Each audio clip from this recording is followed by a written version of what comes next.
আমচুৰ পশ্চিম কোকৰাঝাৰ জিলা সমিতিৰ উদ্যোগত মানৱ শৃংখল কাৰ্যসূচীৰ ৰূপায়ণ সদৌ অসম সংখ্যালঘু ছাত্ৰ ইউনিয়ন চমুকৈ আমচুৰ পশ্চিম কোকৰাঝাৰ জিলা সমিতিৰ উদ্যোগত আমচুৰ দক্ষিণ কামৰূপ জিলা সমিতিৰ অন্তৰ্গত চাম্পুপাৰা আঞ্চলিক সমিতিৰ সাধাৰণ সম্পাদক লোহিত হুছেইনৰ হত্যাকাৰীক কৰায়ত্ব কৰাৰ দাবীত পশ্চিম কোকৰাঝাৰ জিলা সমিতিয়ে গোহাইগাঁও মহকুমাধিপতিৰ কাৰ্যালয়ৰ সন্মুখত মানৱ শৃংখল কাৰ্যসূচী ৰূপায়ণ কৰা হয় য'ত উপস্থিত থাকে আমচুৰ কেন্দ্ৰীয় সমিতিৰ মুখ্য সাংগঠনিক সম্পাদক মাজাহাৰুল ইছলাম আৰু সাংগঠনিক সম্পাদক জাকিৰ হুছেইন আৰু লগতে পশ্চিম কোকৰাঝাৰ জিলা আমচুৰ সভাপতি ৰেজাউন আলীৰ সাধাৰণ সম্পাদক ছফিকুল ইছলাম আৰু লগতে পশ্চিম কোকৰাঝাৰ জিলা সমিতিৰ বিভিন্ন বিষয়ববীয়াসকলে প্ৰমুখ্যে কৰি আমচুৰ গোহাইগাঁও আঞ্চলিক সমিতিৰ বিষয়ববীয়াসকল উপস্থিত থাকে চাম্পুপাৰা আঞ্চলিক সমিতিৰ সাধাৰণ সম্পাদক লোহিত হুছেইনক হত্যা কৰা হত্যাকাৰীক অতি সোনকালে কৰায়ত্ব কৰি উচিত শাস্তি বিহাৰ দাবীৰে পশ্চিম কোকৰাঝাৰ জিলা সমিতিৰ পৰা গোহাইগাঁৱৰ মহকুমাধিপতিগৰাকীক এখন স্মাৰকপত্ৰ দাখিল কৰে দোষীক কৰায়ত্ব নকৰালৈকে তীব্ৰ আন্দোলন গঢ়ি তোলাৰ হুংকাৰ আমচুৰ গোহাইগাঁৱৰ পৰা হাবিজুৰ ৰহমানৰ ৰিপৰ্ট প্ৰতিদিন লাইভ আপোনালোকে সকলোৱে জ্ঞাত যোৱা 16 তাৰিখত কামৰূপ জিলাৰ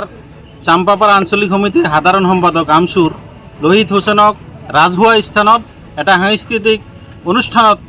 ডেগাৰেৰে হানিকুচি হত্যা কৰা হ'ল ইয়াৰ প্ৰতিবাদত আমি গোটেই অসমত মানৱ শৃংখল কাৰ্যসূচী লৈছোঁ আপোনালোকে সকলোৱে অৱগত যে 16 তাৰিখত ঘটনাটো হোৱাৰ পিছতো আজিলৈকে কামৰূপ জিলা প্ৰশাসনে সেই দুষ্কৃতিকাৰীসকলক কৰায়ত্ব কৰিব নোৱাৰিলে আমি ধিক্কাৰ দিছোঁ কামৰূপ জিলা প্ৰশাসনক যে আপোনালোকে নিমাতী কন্যাৰ দৰে এনেকৈ বহি থাকিলে অসমৰ অৱস্থা কেতিয়াও ভাল নহয় এজন ৰাজহুৱা স্থানক এজন ল'ৰাক ডেগাৰেৰে হানিকুচি হত্যা কৰা হ'ল কিন্তু আপোনালোকে এতিয়ালৈকে নিমাত হৈ আছে সেই লোহিত হুছেইনৰ পৰিয়ালৰ পৰা ইতিমধ্যে গোচৰ কৰা হৈছে সেই গোচৰত যিসকল ব্যক্তিৰ নাম উল্লেখ কৰা হৈছে সেইসকলক কিয় এতিয়ালৈকে কৰায়ত্ব কৰা নাই সেইসকলক কিয় এতিয়ালৈকে মানে সোধপোছ কৰা নাই তাৰ দাবী আমি জনাইছোঁ কিয় কৰা নাই এইটো জনাব লাগে আজি গৃহ বিভাগ ইমান শক্তিশালী থকাৰ পিছতো বিজেপি চৰকাৰৰ অন্তৰ্গত এই কামৰূপ জিলাত আমাৰ এজন ল'ৰাক ডেগাৰেৰে হানিকুচি হত্যা কৰা হ'ল কিন্তু ইয়াৰ কোনো প্ৰতিবাদ নাই ইয়াৰ কোনো মানে একশ্যন নাই ইয়াক আমি ৰাজনৈতিক ষড়যন্ত্ৰৰ গন্ধ পাইছোঁ গতিকে আমি আজি এই মানে প্ৰতিবাদী কাৰ্যসূচীৰ পৰা জনাব বিচাৰিছোঁ যে অহা দিনত 24 ঘণ্টাৰ ভিতৰত যদি এই দুষ্কৃতিকাৰীসকলক ধৰি আনি ৰাজপথত আনি ৰাজহুৱা স্থানত যদি ফাঁচি দিয়া নহয় তাৰ প্ৰতিবাদত আমি গোটেই অসমত ভয়াৱহ আন্দোলন গঢ়ি তুলিবলৈ বাধ্য হ'ম তাত যদি কোনো ধৰণৰ অপ্ৰীতিকৰ ঘটনা হয় তাৰ কাৰণে সম্পূৰ্ণৰূপে জিলা প্ৰশাসন অসম প্ৰশাসন দ্বাৰা অসম চৰকাৰ দায়ী হৈ থাকিব ন্যায়ৰ হকে মাত মাতি গঠিত কৰা দেখা যায় যেনেবা প্ৰায়তো লাফিকুল ইছলাম সভাপতি আছিল এবি আমচুৰ ক্ষেত্ৰত এনেকুৱা ঘটনা হৈছিলে এই ক্ষেত্ৰত কি ক'ব এই ক্ষেত্ৰত আমি কি ক'ম সদায় ন্যায়ৰ ক্ষেত্ৰত আমি সংগ্ৰাম কৰি আহিছোঁ জাতীয় সংগ্ৰাম কৰিছোঁ অসমৰ প্ৰতিটো জনগোষ্ঠীৰ কাৰণে আমি মাত মাতি আহিছোঁ যাৰ কাৰণে আজি আমাৰ লোহিত হুছেইনক হত্যা কৰিবলৈ ইহঁতে সাহস পাইছে আজি যদি লোহিত হুছেইনে যদি সংগঠনৰ এজন নেতা নহ'লে হয় তেনেহ'লে হয়তো লোহিত হুছেইন আজিৰ দিনত বাচি থাকিলে হয় আজি ন্যায়ৰ কাৰণে লৰাই কৰিবলৈ গৈ গোটেই অসমত বিভিন্ন সময়ত বিভিন্ন ধৰণৰ কাৰ্যসূচী আমি লৈছোঁ সকলো স্তৰৰ ৰাইজৰ কাৰণে আমি সহায় সহযোগিতা বিচাৰিছোঁ আমি সকলো সময়ত মানে সক্ষম হৈছোঁ অসমৰ ৰাইজৰ কাৰণে মাত মাতিবলৈ গৈ বহুত কাম আমি অসমৰ ৰাইজৰ হকে কৰিবলৈ ইতিমধ্যে সক্ষম হৈছোঁ যাৰ কাৰণে চৰকাৰে ভয় পাইছে যাৰ কাৰণে প্ৰশাসনে নিমাত হৈ আছে যাৰ কাৰণে কিছুমান দুষ্কৃতিকাৰীয়ে সাহস পাইছে আমাৰ এনেকুৱা এজন মানে ল'ৰাক হত্যা কৰিবলৈ সাহস পাই আজিও মানে অপেন ছত্ৰছায়াৰ তলত চৰকাৰৰ ছত্ৰছায়াৰ তলত ঘূৰি আছে এইখিনি আমাৰ সন্দেহ হৈ আছে 16 তাৰিখে ৰাতি ব্যক্তিগত খণ্ডৰ এটা বিদ্যালয়ত কিবা সাংস্কৃতিক অনুষ্ঠান চলি আছিল তাত আমাৰ স্থানীয় যিজন আমচু নেতা তাক হানিকুচি ডেগাৰেৰে হত্যা কৰা হৈছে তাৰ প্ৰতিবাদত আজি আমি ইয়াত মানৱ শৃংখল